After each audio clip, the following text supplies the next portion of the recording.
নমস্কার বন্ধুরা, YouTube channel খবর অনুসন্ধানে আপনাদের সকলকে জানাই স্বাগত। আজ 14 এপ্রিল রবিবার। আবহাওয়া বিজ্ঞানীদের সর্বশেষ রিপোর্ট অনুযায়ী আমাদের রাজ্য জেলার আবহাওয়া কেমন থাকবে তা সংক্ষিপ্ত আকারে বলার চেষ্টা করছি। কলকাতা সহ দক্ষিণবঙ্গের জেলাগুলিতে বৃষ্টিপাতের সম্ভাবনা নেই বললেই চলে।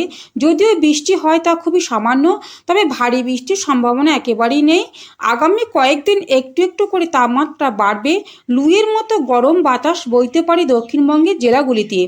আগামী 4 দিন দিনের তাপমাত্রা 2 থেকে 4 ডিগ্রি সেলসিয়াস বাড়তে পারে বলে জানিয়েছেন আবহাওয়া বিশেষজ্ঞরা।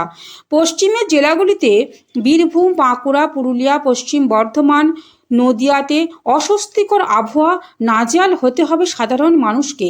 এই জেলাগুলিতে তাপমাত্রা 5 ডিগ্রি সেলসিয়াস পর্যন্ত বাড়তে পারে। দক্ষিণবঙ্গের বাকি জেলাগুলিতে ঝড় বৃষ্টির কোনো সম্ভাবনা নেই বললেই চলে। পশ্চিমের জেলাগুলিতে ঝড় বৃষ্টির সম্ভাবনা থাকছে খুবই সামান্য পরিমাণে।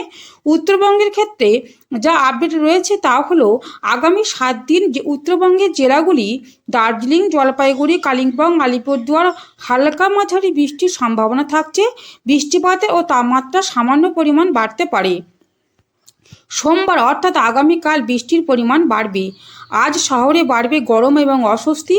একদিকে শুকনো গরম আবহাওয়া, অন্যদিকে আর্দ্রতাজনিত অস্বস্তি বজায় থাকবে কলকাতা শহরে। তাপমাত্রা বেলা বাড়ার সাথে সাথেই বৃদ্ধি পাবে। গত 24 ঘন্টায় কলকাতা শহরে দিন ও রাতের তাপমাত্রা 2 ডিগ্রি সেলসিয়াস পর্যন্ত বৃদ্ধি পেতে পারে। আপাতত শহরে ভারী বৃষ্টির কোনো সম্ভাবনা নেই, তবে হালকা বৃষ্টি হলেও হতে পারে কোনো কোনো জায়গায়। আবহাওয়া দপ্তরের পূর্বাভাস অনুযায়ী এপ্রিল মাসে তৃতীয় সপ্তাহে রাজ্যের একাধিক জেলাতেই তাপপ্রবাহের পরিস্থিতি তৈরি হতে পারে। বিশেষ করে পশ্চিমের জেলাগুলিতে একলাপে তাপমাত্রা 3 থেকে 5 ডিগ্রি সেলসিয়াস পর্যন্ত বৃদ্ধি পেতে পারে। এই ছিল আজকের ওয়েদার আপডেট। এই ওয়েদার আপডেটগুলিকে সবার আগে জানতে হলে আপনারা আমাদের পাশে থেকে ভিডিওটিকে শেষ পর্যন্ত দেখে একটি লাইক দিয়ে চ্যানেলটিকে সাবস্ক্রাইব করে দেওয়ার রিকোয়েস্ট রইল। আজ এই পর্যন্তই। নমস্কার।